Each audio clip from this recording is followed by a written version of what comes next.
아멘.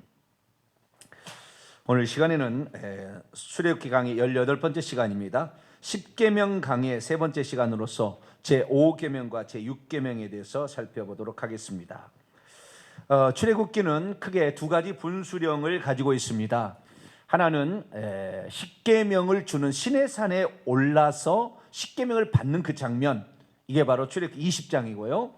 그리고 이 10계명을 받고 난 후에 또 한 번 이 모세가 시내산에 올라서 받은 것이 있는데, 그것은 하늘에 있는 것을 보여준 것입니다. 그래서 하늘에 있는 식양 그대로 지었는데 이것이 성막법이라는 것이죠. 10계명이라는 것은 하나님의 백성들이 지켜야 될 그 윤리에 관하여 잘 지키지 못했을 때, 불순종했을 때, 그럼 어떻게 할 거냐? 이것을 불순종한 것을 죄라고 그럴 텐데, 율법으로는 죄를 깨닫다고 그렇게 하지 않았습니까? 그러니까 그 율법으로 깨달았던 그 죄를 용서받으려면 어떻게 할 거냐? 이것이 바로 성막법이죠. 성막을 세워서 거기에서 제사를 드려서 결국에 그 제사로 용서를 받는 법이 이제 출애굽기 25장부터 시작이 되는 거죠. 그래서 40장의 성막을 지음으로 맞춰지게 됩니다. 그래서 출애굽기 분수령은 20장과 25장이라 이렇게 말씀을 드릴 수가 있겠죠. 오늘은 그 앞부분입니다. 이스라엘 백성들이 애굽에서 신음하다가 애굽에서 탈출을 해서 이제 홍해를 건너게 되고, 그리고 광야에 와서 드디어 시내산에 도착을 하게 됩니다. 그래서 그 시내산에서 하나님께서 모세를 불러서 이스라엘 백성과 계약을 맺게 되는 것인데, 하나님의 백성이 되겠느냐? 그랬을 때 이스라엘 백성이 아멘 라고 얘기를 했기 때문에 하나님과 이스라엘 백성 사이에 체결해야 될 그 법도를 세운 것이 바로 십계명입니다. 그래서 오늘 그 십계명을 살펴보게 되는데요, 오늘은 십계명의 세 번째 시간입니다. 그동안에 첫 번째, 두 번째 계명 한 번 했고요, 그 다음에 세 번째, 네 번째 계명을 또 한 번 했습니다. 오늘은 다섯 번째, 여섯 번째 계명입니다. 다섯 번째 계명부터는 인간을 윤리를 위한 계명이라고 하죠. 그래서 첫 번째부터 네 번째까지 계명은 하나님과 인간 사이에 지켜야 될 윤리를 말하고 있다고 한다면, 다섯 번째부터 10번째까지는 인간 사이에 지켜야 될 윤리입니다. 그 중에서 첫 번째 인간 사이에 지켜야 할 윤리가 부모 공경의 계명이고, 두 번째가 살인하지 말라라는 살인 금지의 명령이 기록되어 있습니다. 그래서 오늘 이 시간에는 인간 계명의 그 위치가 어떻게 될 것인가, 이 부분을 좀 살펴보고, 부모 공경의 의미가 무엇이고 왜 부모를 공경해야 되는지, 공경하는 자에게는 어떤 축복이 있고 공경하지 않는 자에게는 어떤 해가 있게 되는 것인지, 이 부분에 대해서 살피게 될 것이고, 그리고 살인은 왜 하지 말아야 되는 것인가, 그리고 살인하는 자는 어떤 처벌, 형벌을 받게 될 것인가, 그리고 이 살인이라는 것은 실제적인 육체적인 살해를 말하는 것이 아니라 거기에다 한 걸음 더 나아가 미워하는 마음도 살인이라고 말씀하는 신약까지 곁들여서 오늘 살인 계명, 또 자살까지 곁들여서 오늘 이 부분을 살펴보도록 하겠습니다. 먼저 인간 계명의 위치를 살펴보도록 하겠습니다. 인간 계명의 위치는 5계명이기 때문에 첫 번째, 두 번째, 세 번째, 네 번째 계명인 하나님과 인간 사이에 지켜야 될 그 윤리 계명 다음에 나옵니다. 그래서 제5계명은 두 번째 위치에 속한다고 하겠죠. 그래서 크고 첫째 되는 것은 하나님과 인간 사이에 지켜야 될 윤리, 바로 이것이 첫 번째부터 네 번째까지 계명이고요, 다섯 번째부터는 인간들 사이에 지켜야 될 윤리를 말하고 있습니다. 예수님께서 그렇게 얘기를 하신 거죠. 성경을 한번 찾아봅니다. 마태복음 22장입니다. 마태복음 22장. 한 율법사가 나와서 예수님께 질문을 하죠. 율법 중에서 어떤 계명이 큽니까? 그렇게 했더니 예수께서 말씀하시는 그 계명을 요약한 것입니다. 마태복음 22장 37절에서 40절까지 말씀을 한번 보도록 하겠습니다. 예수께서 이르시되 내 마음을 다하고 목숨을 다하고 뜻을 다하여 주 너의 하나님을 사랑하라 하셨으니 이것이 크고 첫째 되는 계명이요 둘째도 그와 같으니 내 이웃을 내 자신과 같이 사랑하라 하셨으니 이 두 계명이 온 율법과 선지자의 강령이니라. 여기 보십시오. 여기 보면 사랑하라 사랑하라 이렇게 되어 있습니다. 그러니까 율법의 10계명은 사랑하라는 계명이죠. 사랑하라는 계명, 하나님을 사랑하라는 계명이 첫 번째에서 네 번째까지 계명이고, 그리고 다섯 번째부터 10번째까지는 인간 서로 인간 사람들끼리 사랑하라 막 이렇게 계명입니다. 그래서 예수님께서 우리에게 오셔가지고 말씀하실 때 새 계명을 준다고 그랬지만 사실 옛 계명을 다시 말씀한 거죠. 사랑하라 라는 그 계명을 다시 말씀한 겁니다. 제자들에게 말씀하신 걸 한번 볼까요? 요한복음 13장입니다. 요한복음 13장 34절에서 35절까지 말씀입니다. 요한복음 13장 34절 35절입니다. 새 계명을 너희에게 주노니 서로 사랑하라. 내가 너희를 사랑한 것 같이 너희도 서로 사랑하라. 너희가 서로 사랑하면 이로써 모든 사람이 너희가 내 제자인 줄 알리라. 새 계명을 준다고 그랬어요. 여기에서 이 새 계명의 이 새라는 것은 질적으로 새로운 그런 계명인데요. 이 계명을 너희에게 준다고 그러는데 서로 사랑하라. 우리들끼리 사랑하라. 그래서 결국에 이 계명은 사랑하라는 것에 다 들어있는 겁니다. 서로 사랑할 수 있게 되기를 바랍니다.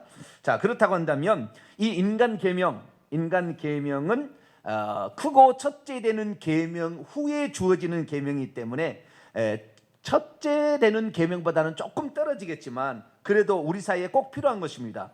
한 율법사가 한 부자 청년이 어떻게 하면 영생을 얻겠는가라고 찾아온 적이 있었죠. 마태복음 19장을 봅니다. 마태복음 19장에 보게 되면 어떤 그 청년이 영생을 얻으려면 어떻게 합니까? 그렇게 질문을 던지게 되죠. 그때 주님께서는 어찌하여 선한 일을 내게 묻느냐? 선한 일은 오직 한 번뿐이라. 네가 생명에 들어가려면 계명들을 지키라. 그랬더니 그가 말합니다.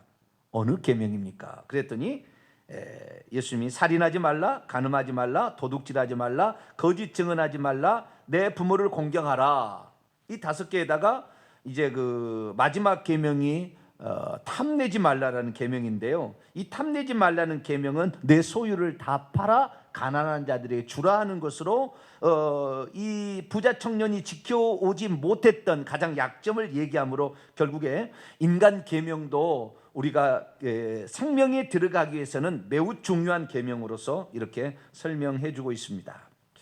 자, 그러면 오늘 부모 공경의 계명을 이제 살펴보므로 우리가 부모를 왜 공경을 해야 되고 또 공경한다는 그 의미는 무엇이며 공경하지 못하는 자는 어떻게 되며 또 공경한 자들이 하나님이 어떤 축복을 주는지에 관하여 살펴보도록 하겠습니다.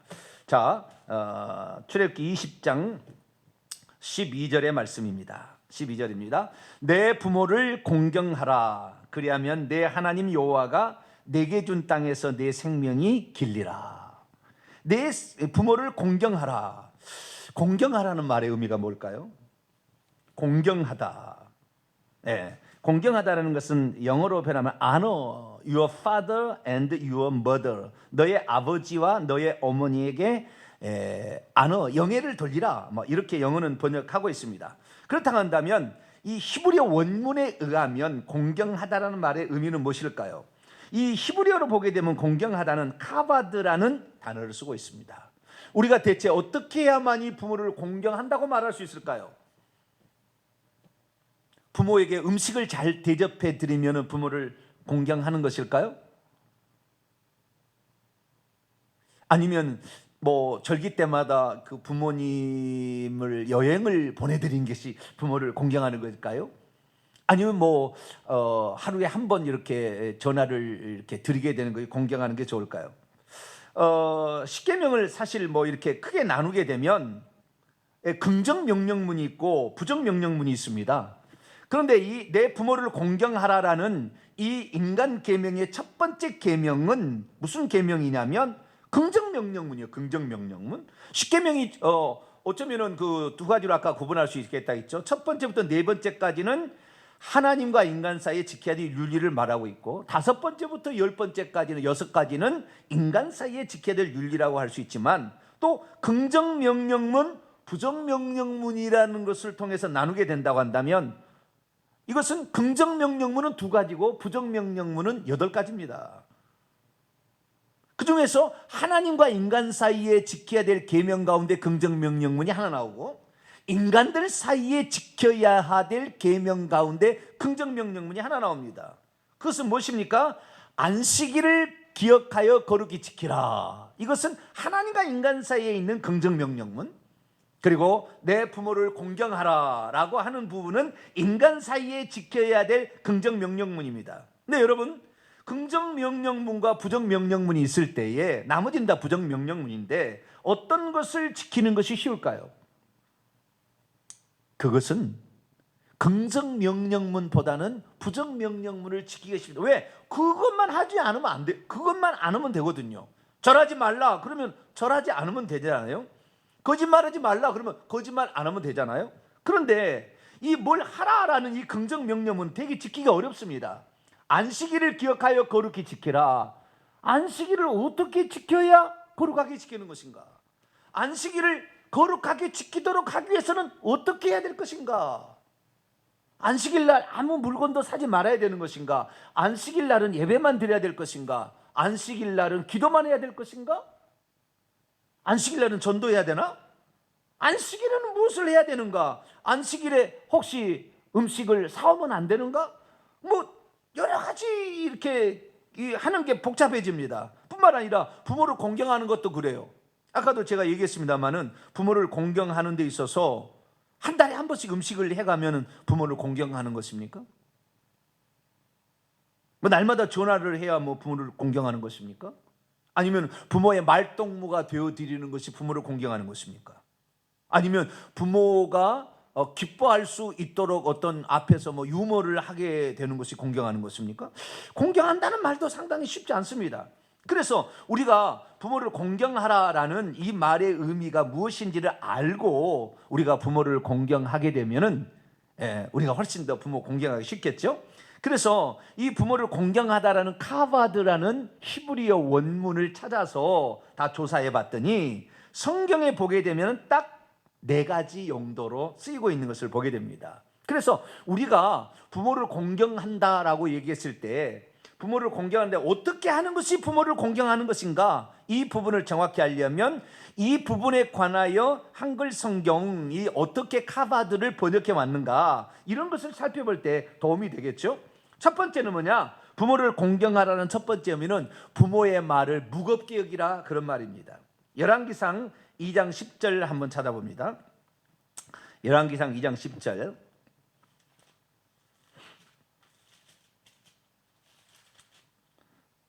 열왕기상 2장 10절 말씀을 보게 되면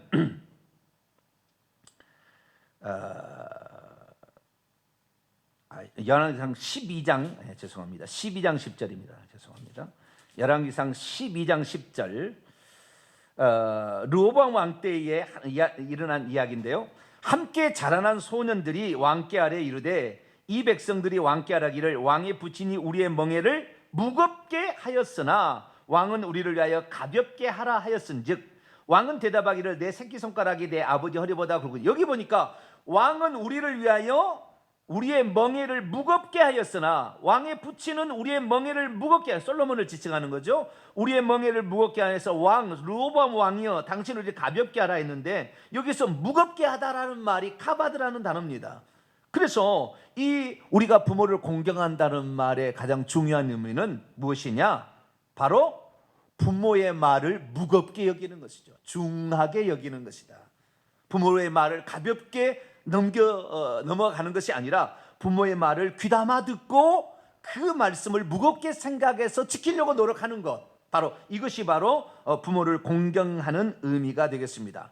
뿐만 아니라 부모를 공경하다는 것에 가장 많이 쓰이는 용례인데요, 그것은 부모를 존귀하게 하는 것입니다. 부모를 존중하는 게 있죠. 사무엘상 2장 30절 우리가 잘 알고 있는 말씀을 한번 보겠습니다. 사무엘상 2장 30절인데요 엘리 제사장 때에 엘리의 그 자녀들과 엘리 제사장에게 하나님께서 경고하실 때 하신 말씀이죠. 사무엘상 2장 30절입니다. 그러므로 이스라엘 하나님 나 여호와가 말하노라 내가 전에 내 집과 내 조상의 집이 내 앞에 영원히 행하리라 하였으나 이제 나 여호와가 말하노니 결단코 그렇게 하지 아니하리라. 나를 존중히 여기는 자를 내가 존중히 여기고 나를 멸시하는 자를 내가 경멸하라. 여기에 나를 존중히 여기는 자, 존중히 여기다라는 말이 바로 카바드라는 뜻입니다. 그래서 존중해 주다, 존경하다 이런 의미가 바로. 그래서 부모가 혹시 말을 틀리게 해도 그 말을 존중해 주고 받아주고 이렇게 해야 되는 것이, 아빠 그거 틀렸어요 이렇게 말하는 것이 아니라 그렇습니까? 라고 존중해 주는 그런 말을 해야 된다는 거죠. 이것이 바로 부모를 공경하는 것입니다. 이 땅에 뭐 부모라고 해서 다 온전한 사람은 없잖아요. 그런데 그 부모가 하는 말을 들어주고 존중해 주고 이렇게 하는 것이, 그리고 부모의 말이 더 귀하다고 여겨주는 이런 모든 것들이 바로 부모를 공경하는 것이다 라고 말할 수가 있겠습니다. 세 번째는 출애굽기 14장 7절에 나와 있는데 여기에서는 영광스럽게 하다라는 말로 표현되어 있습니다. 내가 애굽 사람들의 마음을 완악하게 할 것인지 그들이 그 뒤를 따라 들어갈 것이라. 내가 바로와 그의 모든 군대와 그의 병거와 마병으로 말미암아 영광을 얻으리니. 영광을 얻는다는 말이 카바드라고 되어 있어요. 그래서 영광을 돌려드리는 거죠. 영광을. 그러니까 이 부모를 공경한다는 게 뭐냐, 영광 받을 빛이 날 그 순간에 그것을 부모님에게 돌려드리는 거죠. 엊그제 우리가 저기 연말에서 연말 대상 이렇게 연예 대상 막 이렇게 방송에서 하게 됐는데요. 어떻게 수상 소감을 한번 말씀을 하라 그러면은 이 작품의 감독님이 수고를 많이 하셨고 같이 스태프진들 참 고생을 많이 했습니다. 그리고 같은 동료분들께 이 영광을 돌립니다. 이렇게도 말할 수 있겠죠. 그런데 그 영광을 돌리는 거, 내가 높아져야 될 그 자리에 나를 높이지 말고 부모를 높여드리는 거, 이것을 영광스럽게 한다라는 거죠. 오늘의 내가 있기까지 나를 길러주신 어머니의 자상한 손길과 아버지의 훌륭한 인도가 있었습니다. 그분들께 우선 영광을 돌립니다 라고 말하게 되는 거죠. 그런 것을 보고 우리가 영광스럽게 하다, 그러니까 내가 받아야 될 흠숭과 존중이 여김과 높여진 빛남을 내가 받지 말고 이것을 그분께 돌려드리는 거죠. 그분이 누구십니까? 나를 낳아주신 그분. 그분께 돌려드리는 것, 이것을 부모를 공경하는 것이다 라고 말하는 것입니다. 마지막으로 네 번째는 자녀가 부모를 경외하는 것을 말합니다. 레위기 19장 3절에 가면 너희 각 사람은 부모를 경외하고 나의 안식일을 지키라. 나는 너희 하나님 여호와니라. 너희 각 사람은 부모를 경외하라 라고 되어 있는데 이 경외하다라는 단어가 카바드입니다. 그러니까 부모를 두렵게 여기고 부모 앞에 옷깃을 여비는 마음으로, 부모가 꾸중하면 그대로 듣고 야단을 치면 그대로 듣는 이런 겸허한 모습으로 부모를 두렵고 떨림으로 섬기듯 해야, 이것이 바로 부모를 공경하다라는 말의 의미입니다. 만약에 부모를 공경하다고 얘기했는데 부모에 대해서 막 무시를 하고 말이죠, 부모를 부모 앞에서 까불고 이렇게 하는 것은 부모를 공경하는 게 아니에요. 그래서 부모를 공경하다는 것은 그분 앞에 두려움을 갖고 경외하는 마음을 갖는 것, 이것이 바로 부모를 공경하는 의미입니다. 자, 그러면 우리는 왜 부모를 공경해야 할까요? 우리가 부모를 공경해야 하는 이유가 있습니다. 부모를 공경하는 이유도 한 4가지 정도로 성경에서 찾아볼 수가 있습니다. 첫 번째는 뭐냐? 부모를 공경해야 되는 것은 그분이 나를 낳았기 때문에, 다시 말해서 내가 존재하게 된 원인이 부모이기 때문에, 내 존재의 근원이 바로 부모이기 때문에 우리는 부모를 공경해야 되는 것입니다. 이건 잠언이 잘 나와 있습니다. 잠언 23장, 시편 다음에 잠언 23장 22절과 그리고 25절을 보겠습니다. 잠언 23장 22절에서 25절까지 말씀을 보도록 하겠습니다. 잠언 23장 22절 읽습니다. 시작. 너를 낳은 아비에게 청종하고 내 늙은 어미를 경히 여기지 말지니라. 여기 보니까요, 너를 낳은 아비에게 청종하라. 너를 낳은 아비에게 청종하라. 또 25절 보니까 내 부모를 즐겁게 하며 너를 낳은 어미를 기쁘게 하라. 여기 보니까 우리를 낳았다는 거잖아요. 그러니까 그분이 우리를 낳지 않았으면 우리는 존재하지 않는 거죠. 내가 부모를 공경해야 될 가장 중요한 이유는 그분 때문에 내가 이렇게 생각도 하고 말도 하고 살 수도 있도록 나를 존재케 하셨기 때문에 그분을 공경해야 된다는 것입니다. 뿐만 아니라 두 번째로 부모를 공경해야 될 이유는 부모는 자식에게 있어서 첫 번째 권위의 표본이 되는 것입니다. 우리가 어떤 그 권위자 또는 질서를 배우는 데 있어서 부모가 이것은 맞다, 이것은 틀리다, 이것은 하라, 하지 말라고 우리에게 가르쳐주는 첫 번째 일을 하게 되는 거죠. 그래서 우리가 믿고 따라야 될 대상이 누군지를 부모를 통해서 처음으로 알게 됩니다. 그렇기 때문에 부모가 있음으로 말미암아 비로소 우리가 질서라는 것을 알게 되고 순복이라는 것을 알게 되고 아래 위치라는 걸 알게 되고 겸손이라는 걸 깨닫게 되는 것이죠. 그래서 부모가 바로 우리의 어떤 그 권위자라는 것이죠. 사도 바울도 로마서 13장 1절에 말했습니다. 각 사람은 위에 있는 권세들에게 복종하라. 권세는 하나님으로부터 나지 않음이 없다.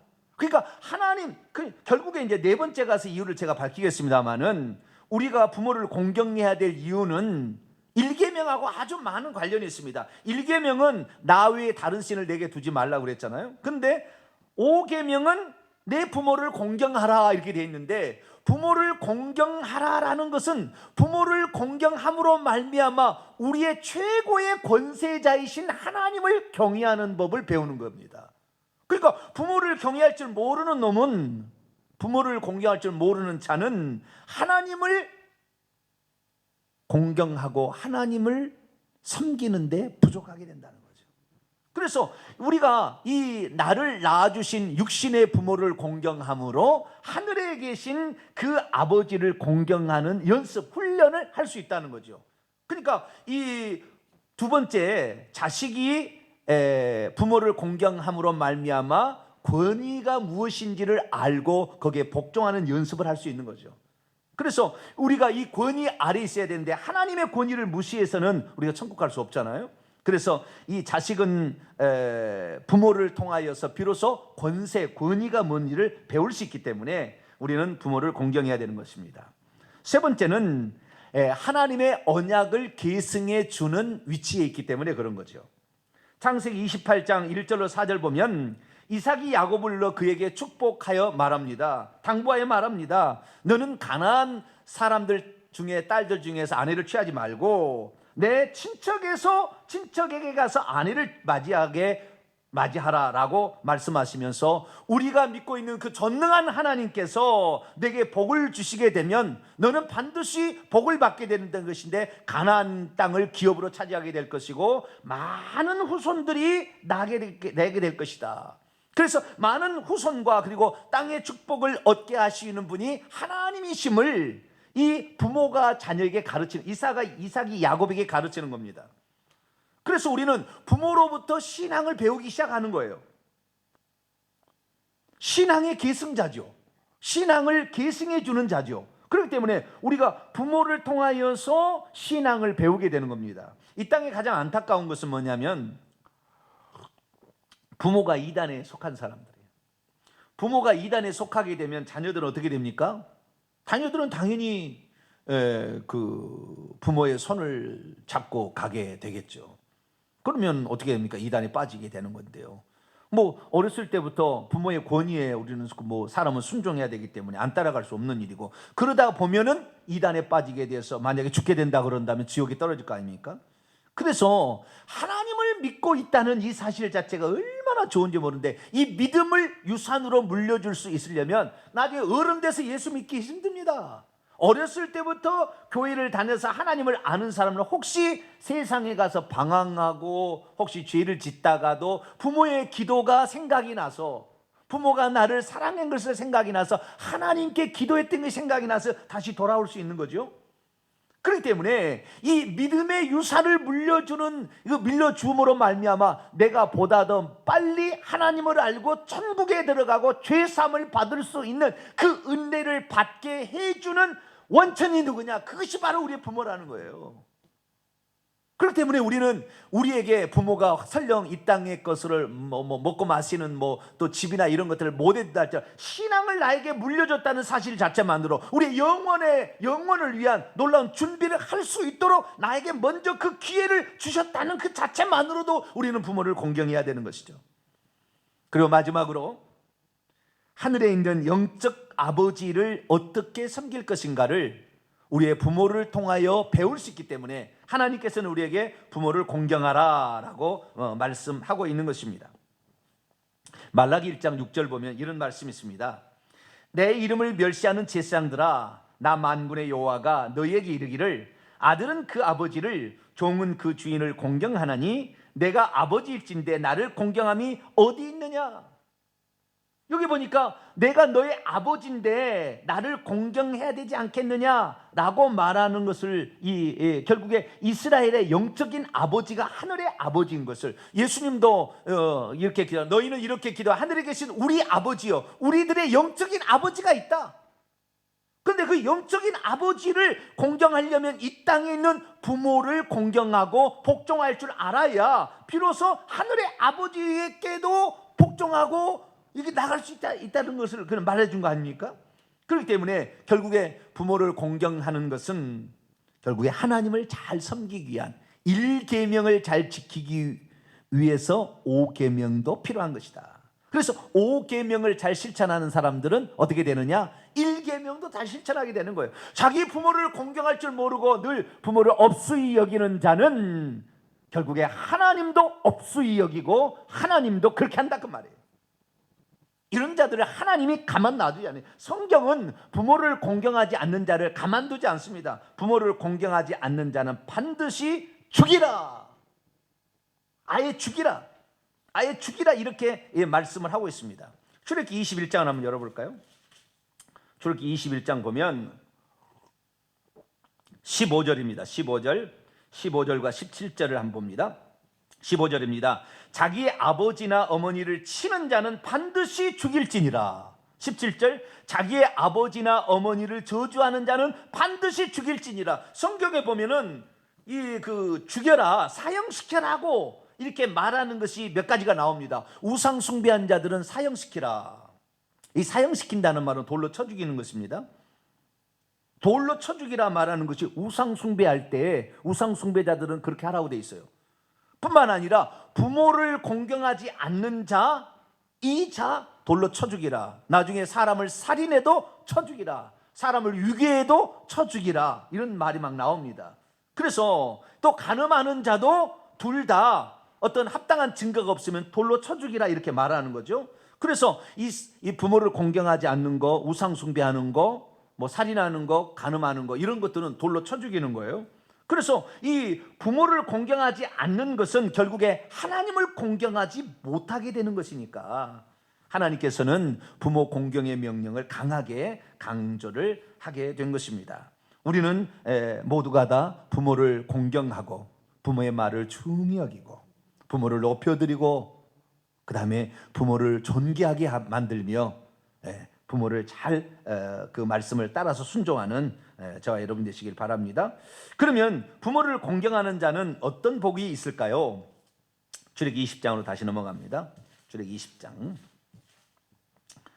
20장 12절 한번 읽어봅니다. 시작. 내 부모를 공경하라. 그리하면 내 하나님 여호와가 내게 준 땅에서 내 생명이 길리라.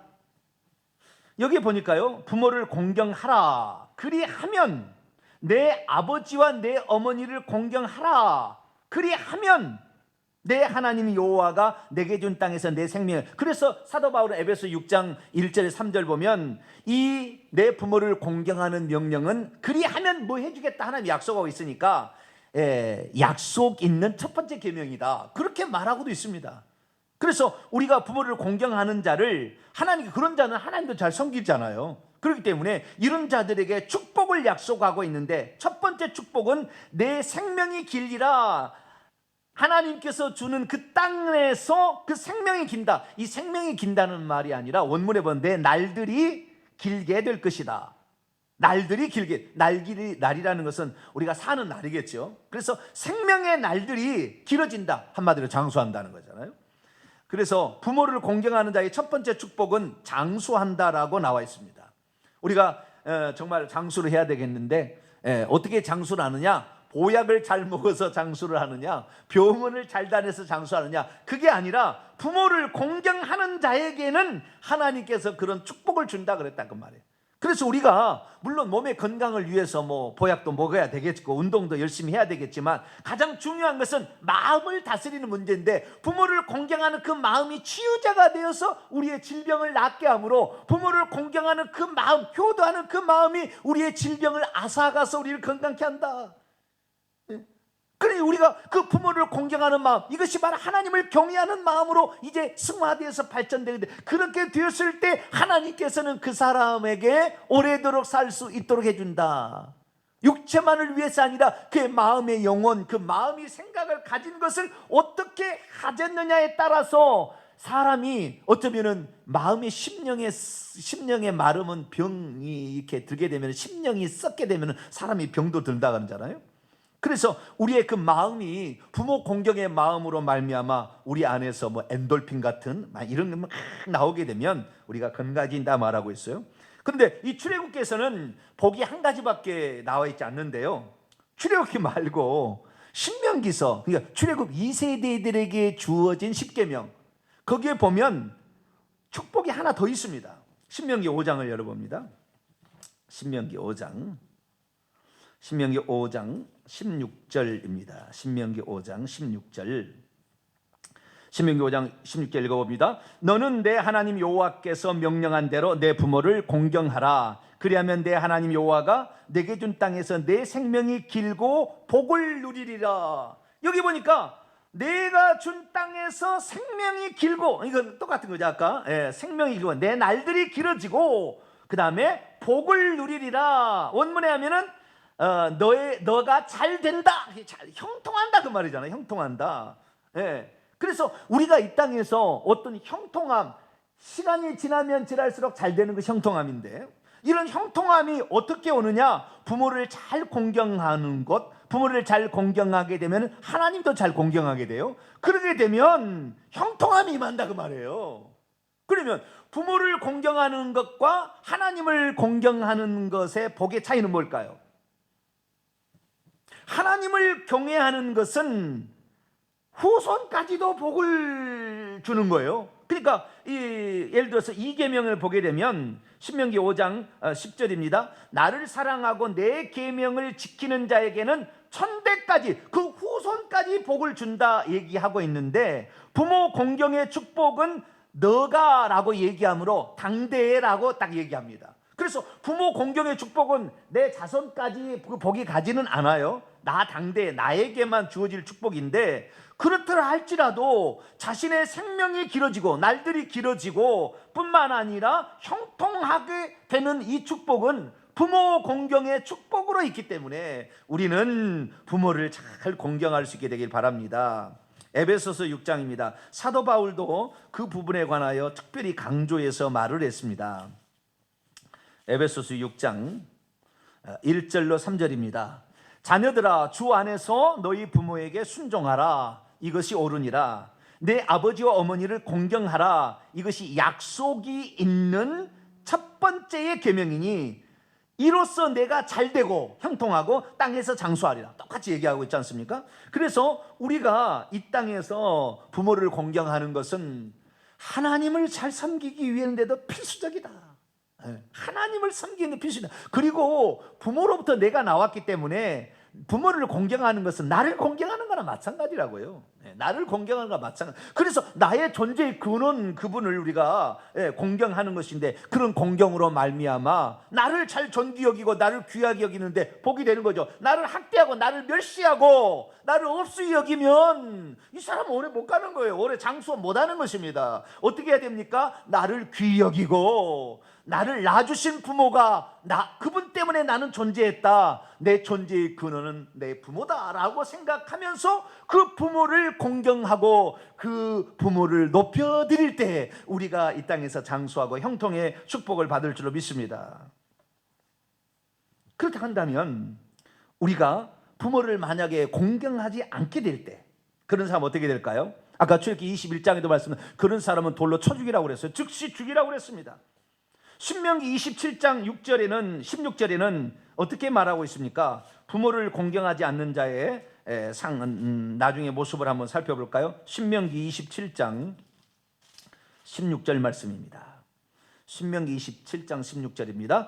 그의 부모를 경홀히 여기는 자는 저주를 받을 것이라 할 것이요 모든 백성은 아멘이라 할 것. 그의 부모를 경홀히 여기는 자는 저주를 받게 된다라고 말했습니다. 부모를 경홀히 여기는 자는 저주를 받게 된다. 하는 일마다 안 된다는 거 아니에요? 부모를 공경하면 하는 일마다 잘 되는데 부모를 공경하지 않는 자는 하는 일마다 저주를 받게 되는 것입니다. 그래서 부모를 공경하지 않았던, 예를 들어서 압살롬 같은 경우 다윗의 아들인데 공경하지 않았던, 비참하게 이렇게 이 머리가 상수리나무에 걸려가지고 장수들에서 찔러서 수많은 사람이 칼로 찔림을 당해서 이렇게 죽잖아요. 부모를 공경하지 아니고 부모의 권위를 인정해 주지 아니하고 부모 위에 자기가 올라타서 부모의 후궁들을 대낮에 백주에 간음하는 그런 죄를 저질렀을 때 그의 죽음은 비참하게 그렇게 끝난다 그 말이죠. 그래서 우리는 부모를 늘 공경해야 될 줄 압니다. 그런데 이런 것이요 특별하게 신명기 4장 26절을 보면 이렇게도 되어 있습니다.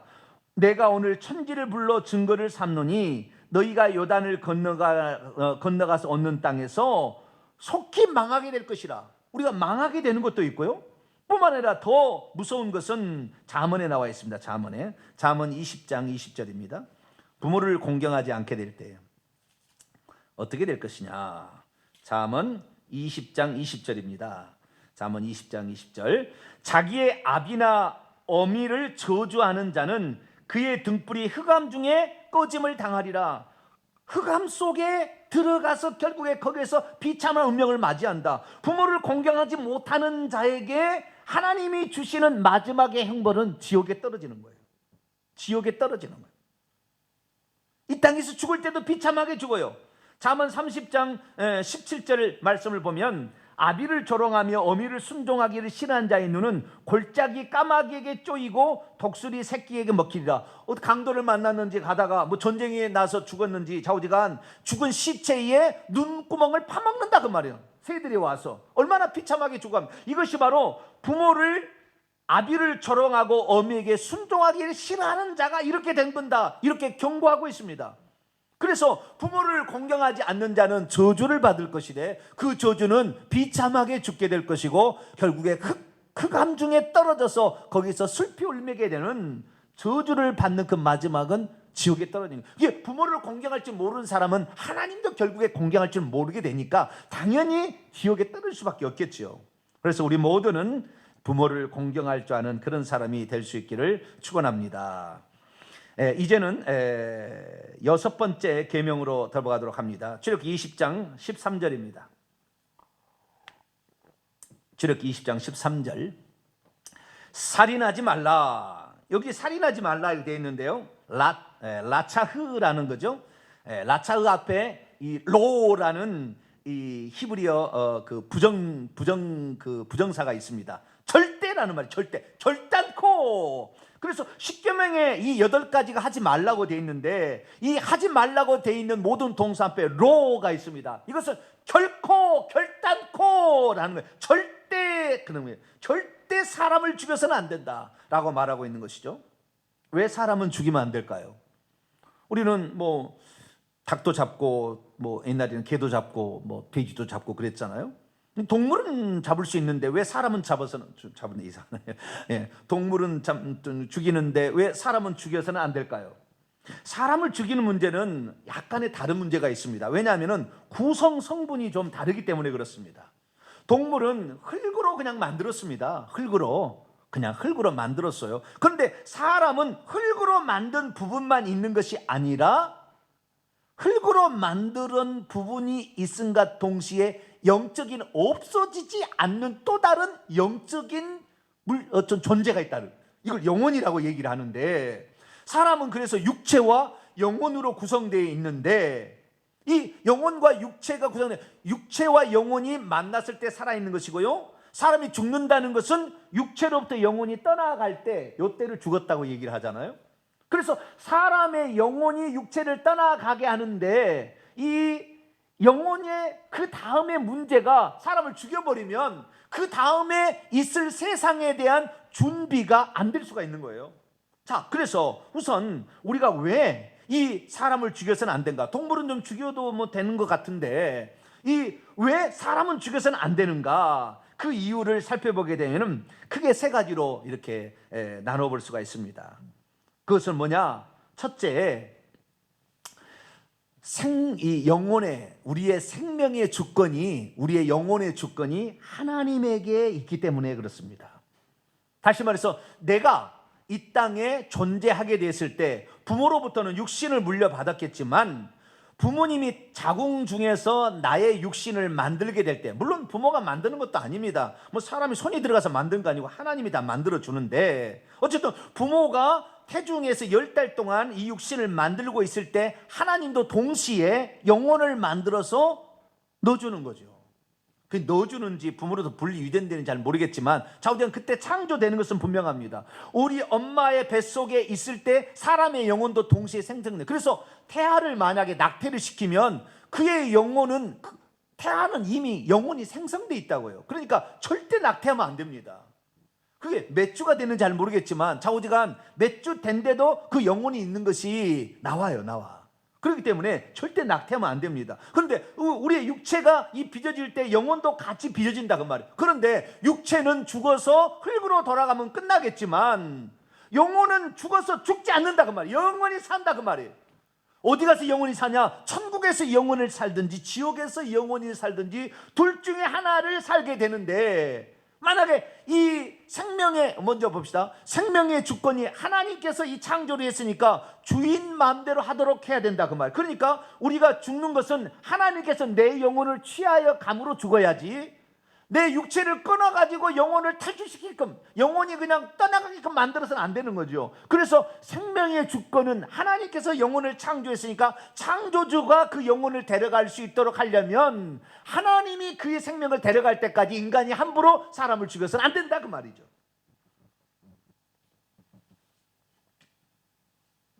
두 번째는 뭐냐? 이 하나님의 형상과 모양대로 지음받은 그 영혼의 문제가 만약에 그가 아직 예수 그리스도를 믿지 않아서 구원받지 못한 상태에 있는데 죽여버렸다. 그러면 그가 만약에 하나님이 주신 그 생명, 뭐 80세, 90세라고 합시다. 그 안에 회개하고 예수 그리스도를 믿고 구원받을 수 있는 기회가 있는데, 그를 누군가 가서 죽여버리면 회개하고 예수 그리스도를 믿어서 구원받을 수 있는 기회를 박탈시키는 거 아니에요? 그러니까 그 사람이 천국 가고 지옥 갈 수 있는 기회가 없어지게 만든다는 거예요. 그러니까 살인하면 안 되는 거예요. 살인하면 그 사람의 영혼의 미래를 내가 강제로 지옥 가게 만드는, 물론 그가 예수 그리스도를 믿고 있고 회개했다면 천국도 가겠지만, 그러나 그가 그 자신의 인생의 뭐 여분의 시간 동안 살아있을 동안에 회개해서 구원받을 수 있는 그 기회가 있을 텐데, 그 기회 자체를 없애버리는 일을 한다 그 말이에요. 사람을 죽이게 되면. 그러니까 두 번째, 세 번째는 하나님의 형상과 모양대로 지음을 받은 그 인간을 죽이게 되면 그의 영혼의 미래에 되어질 일들을 선택할 수 있는 기회를 주지 못하게 하는 것이고, 그리고 회개할 기회도 주지 못하는 거죠. 창세기 9장 5절 6절 말씀 보면 이렇게 되어 있습니다. 내가 반드시 너희의 피 곧 너희의 생명의 피를 찾으리니, 짐승이면 그 짐승에게서, 사람이나 사람의 형제면 그에게서 그의 생명을 찾으리라. 다른 사람의 피를 흘리면 그 사람의 피도 흘릴 것이니 이는 하나님이 자기의 형상대로 사람을 지었습니다. 하나님의 형상대로 지었는데 그의 영혼의 귀중한 가치를 보지 아니하고 육체의 목숨을 억지로 끊어버리게 된다고 한다면 그 벌을 받기 때문에 살인하는 자, 고의로 살인하는 자는 반드시 죽이라고 그런 거예요. 자, 출애굽기 21장을 볼까요? 출애굽기 21장 12절입니다.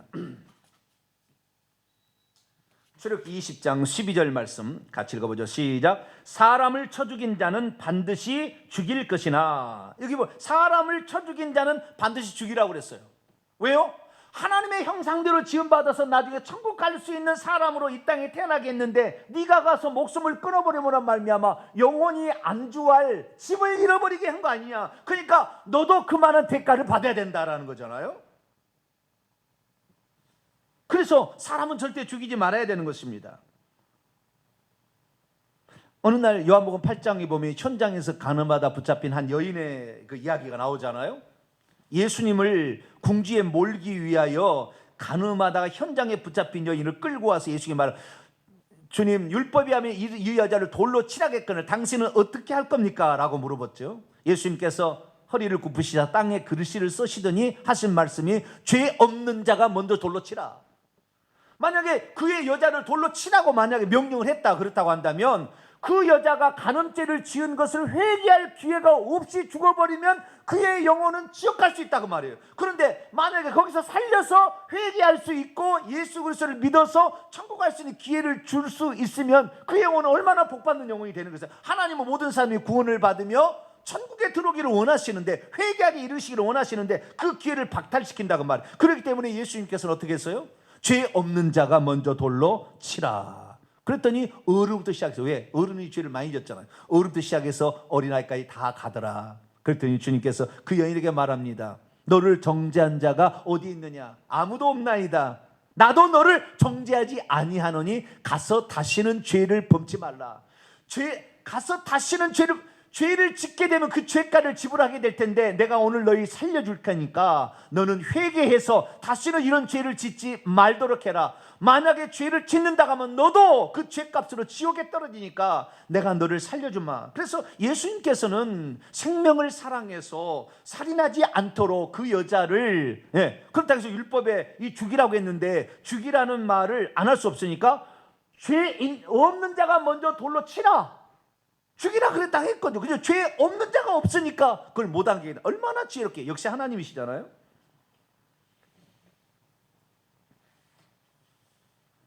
그래서 사람이 사람을 죽이지 말아야 될 것은 이 사람의 생명의 주권이 하나님께서 창조했으니까, 하나님께 있으니까 하나님께서 결정하도록 놔둬야지 우리가 인위적으로 결정해서는 안 된다.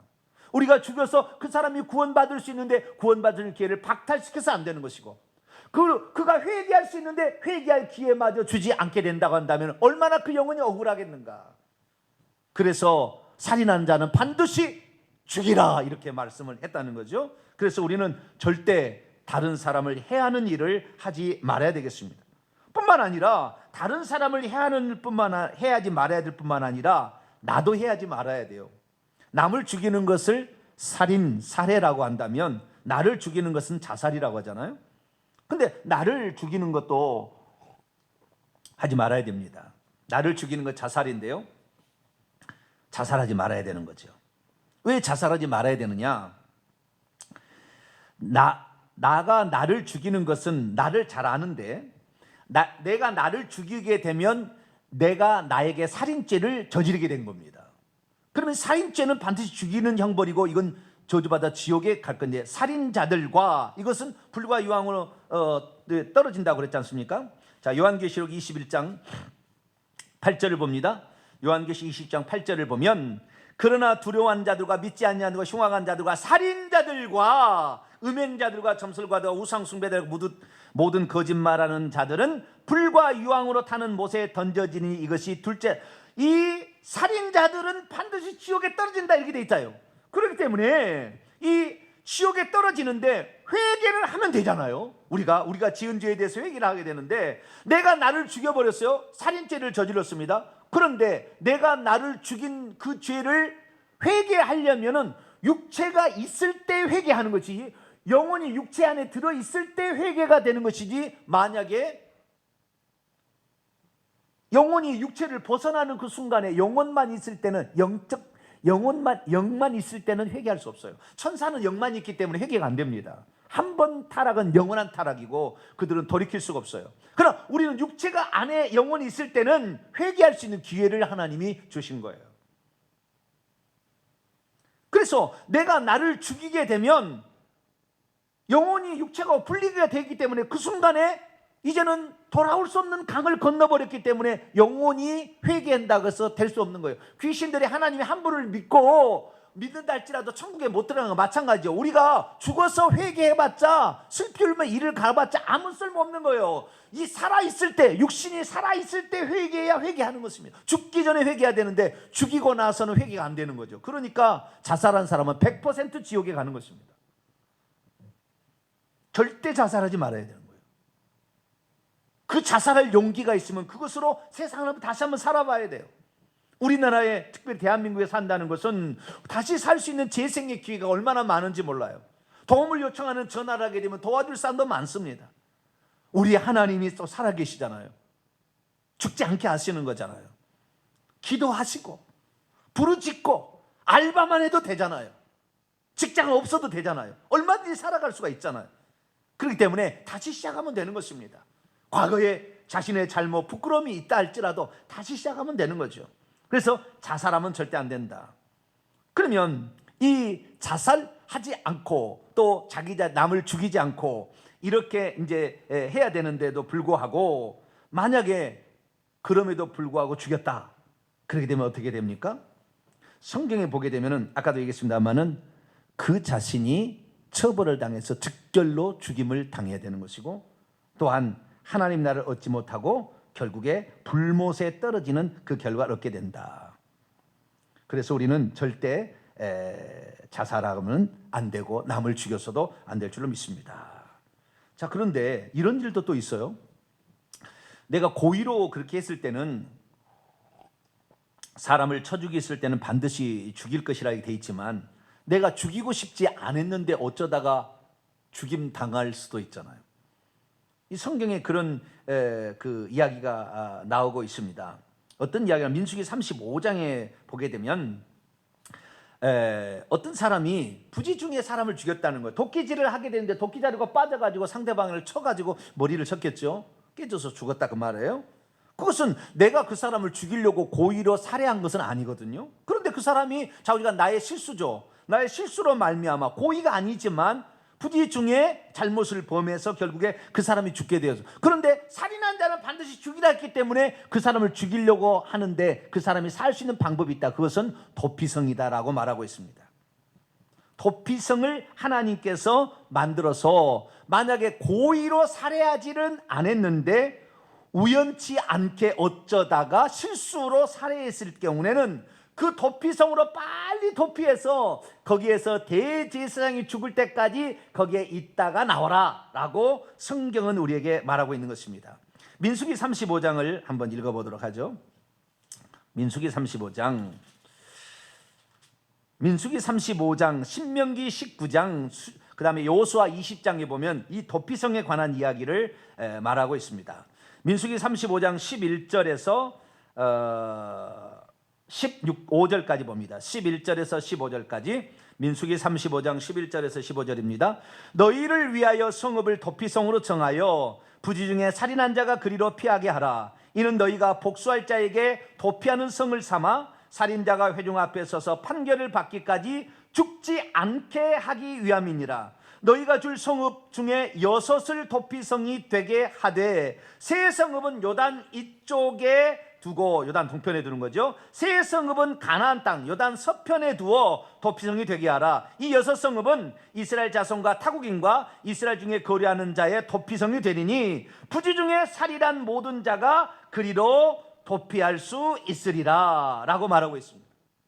그래서 이 빨리 못 도망칠 것 같으니까 하나님께서는 꼭대기 맨 위쪽에다가 한 개씩 요단 동편과 서편에 중간에 한 개, 남편에 한 개에서 3개씩을 둬가지고 가장 자기가 가까운 곳에 도피성으로 빨리 달려가서 피해서 이 나를 죽인 사람의 그 가족이 나를 죽이지 않도록, 또는 그건 증인들이 나를 죽이지 않도록 빨리 가서 피해서 살아. 물론 사람을 죽인 죄가 있으니까 그 도피성까지 가서 거기에서 사는 데는 제약의 요소가 있긴 있겠지만, 그래도 사람이 죽지 않고 살 수는 있잖아요.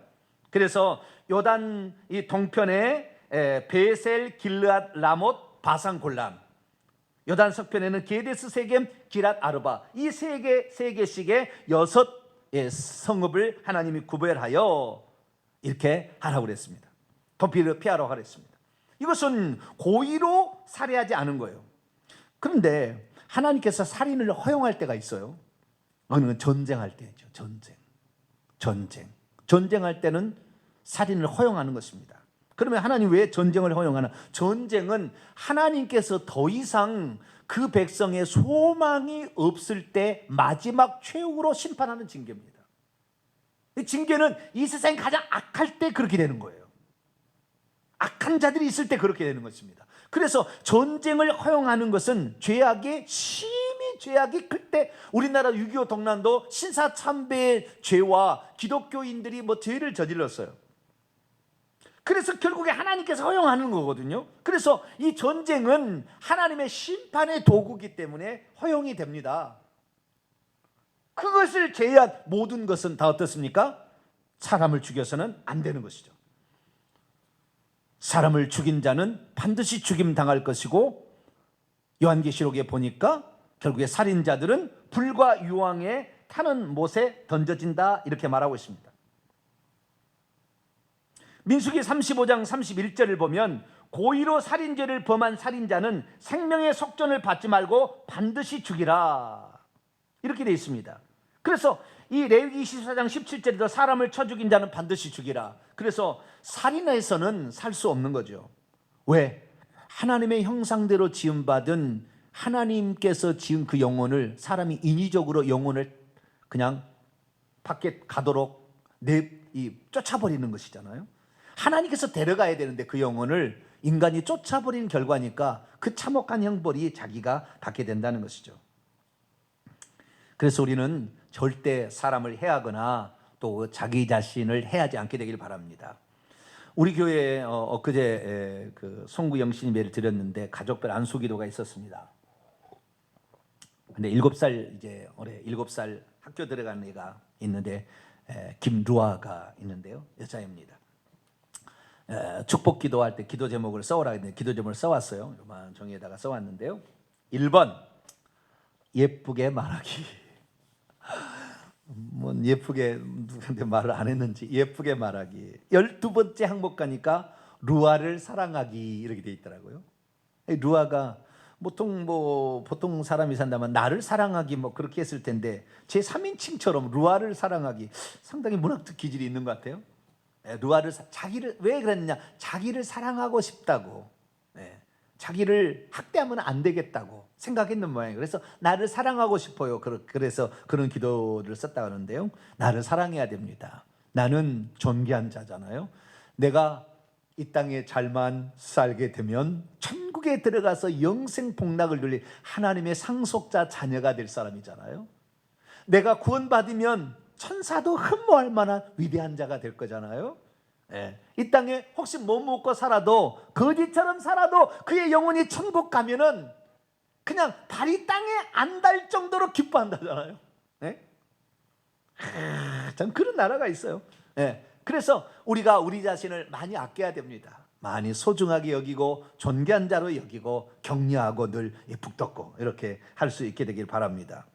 그런데 신약에 들어와서는 이 어떤 그 십계명에서 말하는 살인하지 말라는 어떤 행동으로 범한 죄인데, 예수님께서는 이 살인죄를 마음으로 짓는 죄도 이렇게 얘기를 했습니다. 마음으로 분노하고 미워하는 것도 살인죄에 속한다라고 말한 거예요. 사실 십계명을 보게 되면 마음으로 짓는 죄가 있고 행동으로 짓는 죄가 있고 말로 짓는 죄가 있잖아요. 거짓말하지 말라, 이것은 말로 짓는 죄잖아요. 마음으로 공경하라, 그다음에 하나님 위에 다른 신을 두지 말라, 이런 걸 마음으로 하는 거예요. 살인하지 말라는 분명히 행동으로 짓는 죄입니다. 그런데 예수님께서는 마태복음 5장에 사람의 죄가 행동으로 겉으로만 꼭 드러나서 죄가 아니라 마음으로 이미 사람을 미워하고 분노의 감정을 가지고 있으면 그 분노의 감정이 결국에 살인으로 이어질 수 있기 때문에 분노의 마음을 품지 말라는 거예요. 사도 바울은 해가 지도록 분을 품지 말라, 그렇게 말하고 있는 것입니다. 자, 마태복음 5장을 한번 열어봅니다. 마태복음 5장 22절입니다. 마태복음 5장 22절 21절부터 한번 읽어볼까요? 옛사람에게 말한 바 살인하지 말라, 누구든지 살인하면 심판을 받게 되리라 하였다는 것을 너희가 들었으나 나는 너희에게 이르노니 형제에 대하여 노하는 자마다 심판을 받게 되고 형제에 대하여 라가 미련한 놈이라고 말하는 자는 공에 라가는 미련한 놈이 아니래요. 라가는 히브리의 욕설인데요. 미친놈인가? 멍청이라든가 뭐 저랬습니다. 이 라가라 하는 자는 공에 잡히게 되고 미련한 놈이라 하는 자는 지옥불에 들어가게 되리라. 결국에 형제 노하는 이것이 결국에 형제 분노하는 것이 살인죄에 해당된다는 것을 말하고 있는, 살인의 계명에 이 얘기를 하고 있으니 결국에 분노하게 되면 살인죄를 범하게 된다. 이 살인죄는 꼭 행동으로 옮겨서가 아니라 이미 마음의 분노에서 그를 죽이고 싶은 마음을 갖게 될 때 이미 살인한 것이다. 이런 사람이 만약에 회개치 못한다면 심판을 받아서 지옥불에 떨어지게 되겠죠. 그래서 요한 사도는 말합니다. 요한일서 3장 15절입니다. 요한일서 3장 15절. 요한일서 3장 15절 읽습니다. 시작. 그 형제를 미워하는 자마다 살인하는 자니 살인하는 자마다 영생이 그의 속에 거하지 아니하는 줄을 너희가 아는 바라. 그 형제를 미워하는 자마다 살인하는 자다. 그 대표적인 예가 가인이죠. 요한일서 3장 12절입니다. 요한일서 3장 12절. 가인과 같이 하지 말라. 그는 악한 자에게 속하여 그 아우를 죽였으니 어떤 이유로 죽였느냐? 장의 행위는 악하고 그의 아우의 행위는 의로움이라. 가인과 아벨 이야기 잘 아시잖아요. 가인과 아벨이 처음으로 자기가, 가인은 농사하는 자였고 아벨은 양치는 자였는데 처음에 첫 열매를 하나님께 바치도록 아담이 얘기를 해가지고 첫 열매를 하나님께 바치는 그 순간이었어요. 그런데 이 아벨은 양의 첫 새끼와 그 기름, 자기가 그 부모로부터 물려받은 것의 가장 처음 첫 열매를 하나님께, 그리고 하나님 가장 기뻐하는 게 기름이잖아요. 그래서 그 부분을 딱 이렇게 올려 바쳤는데 가인은 어떻게 바쳤는지 나오진 않지만 가인은 하나님께서 기쁘게 받지 않았다고 그랬어요. 아마 건성으로 바쳤든지 적당히 바쳤든지 뭐 그렇겠죠. 어떤 사람은 피의 제사 아니라고, 아니에요. 자기의 소득, 소제도 하나님 받으시고 양과 이런 염소나 이런 소도 받으시니까 이 소제도 받으시고 번제도 받으신다 그 말이에요. 다 뭐 속죄제도 받으시니까 그건 뭐 그렇게 규정할 수는 없어요. 그런데 좌우지간 그 제사를 하나님께 드릴 때에 하나님이 안 받을, 외면할 정도로 가인은 그렇게 드린 거예요. 그러자 하나님께서는 아벨과 그의 제사는 아마 불이 내려서 태웠을 겁니다. 그 제사는 받으시고 가인의 제사는 불이 꺼져버렸을 거예요. 안 받으셨다 그 말이에요. 그러자 이 가인이 무슨 생각이냐면은 아벨이 없었으면 내 제사를 잘 받아들일 게 아니라 생각이 돼서 괜한 동생을 미워하게 됐다 그 말이에요. 벌써 이 아담과 하와가 죄된 본성을 가져온 것이 벌써 가인과 아벨에게 나타나는 거 아니에요? 그래서 이 가인이 동생이 혼자 있다고 생각됐을 때, 들에 있을 때 그를 돌로 쳐서 죽입니다. 분노의 마음이 저놈 때문에, 저놈인 나보다 더 열심히 해서 나는 건성으로 드린 게 아닐까라고 생각하니까 동생을 죽이게 된 거죠. 결국에 동생을 죽이기 위해 분노의 감정을 가지고 있어요. 그 미워하는 마음이 커서 결국에 되는 건데요. 여기에서 요한일서 3장 12절을 말하기를 사람이 분노의 감정만으로 사람을 죽이는 건 아니에요. 물론 그렇다고 하는 경우도 있겠지만 성경이 말할 때는 그때 악한 자가 역사한다, 귀신들이 사탄 마귀가 역사한다 그 말이에요. 우리가 분노의 감정을 계속 가지고 그것을 풀어내지 아니한다고 한다면, 나 때문이라고 생각하고 무슨 이유가 있겠지라고 생각하고 좌우지간 자기 자신의 미워하는 감정을 없애달라고 기도하면서 자기 자신을 돌아보아 내가 하나님 앞에 무슨 죄를 범했는지를 살펴보고 죄를 회개해야 되는데 그렇지 아니하게 된다면 그 분노의 감정을 사탄 마귀가 와서 돌로 쳐 죽이라, 돌로 쳐 죽이라. 제가 이런 여러 사람이 들었어요. 사람을 죽이는 사형수들 얘기를 들어보게 되면 귀에 음성이 들려온다는 거예요. 칼이 어디가 있고 낫이 어디가 있다.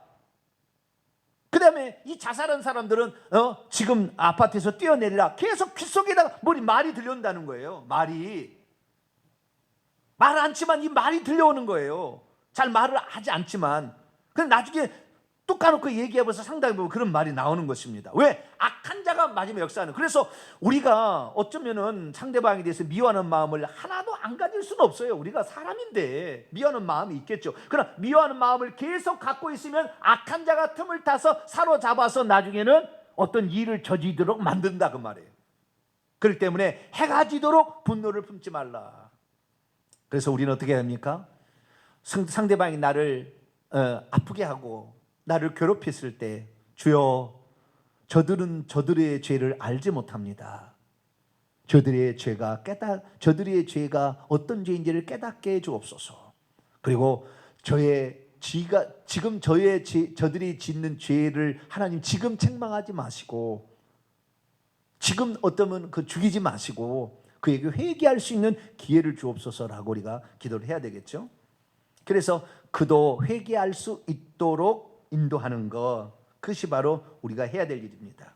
그래서 우리는 그냥 행동으로 육체의 목숨을 끊는 것만 살인이라고 생각하지 말고 가인이 형제를 살인하기 전 단계가 분노였듯이 미워하는 감정이었듯이 이런 것이 일어날 때마다 이것을 없애달라고 기도하시고 또 이런 것이 내게 계속해서 머무르지 않도록 미워하는 감정은 떠날지어다 명령하고 악한 마귀는 떠날지어다라고 명령을 해서 이 내 마음이 계속 그것이 있을 때에 악한 영이 틈타는 걸 알고 내 마음도 정돈을 하고 나도 실수할 때가 있고 나도 상대방을 미워할 때 있는데 그 사람도 오해하고 그러겠지. 하나님 저들은 저희 하는 일을 알지 못하니 저의 죄를 용서해 주시고 죄가 뭔지를 깨닫게 해 주옵소서. 이렇게 기도하면서 나아갈 때 우리의 미래가 안전하고 또 복이 될 줄로 믿습니다.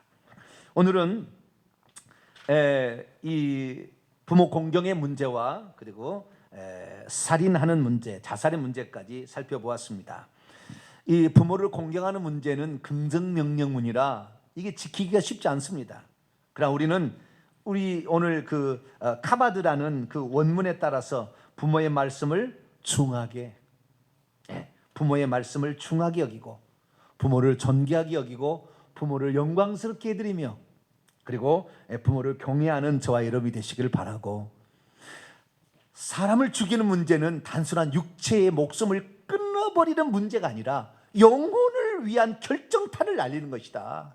그래서 사람을 절대 죽여서는 안 되고 자기의 영혼도 소중한 거니까 나를 절대 죽이지 말고 정말 우리가 범죄하게 되면 빨리 회개해서 귀신이 틈타지 않도록 해서 우리가 우울증에 걸리거나 잘못된 것에 빠지지 않도록 늘 회개를 하게 되면 귀신이 틈탈 수가 없거든요. 결국에 살인죄까지 가는 것은 상당히 귀신의 마지막 영향이 큽니다.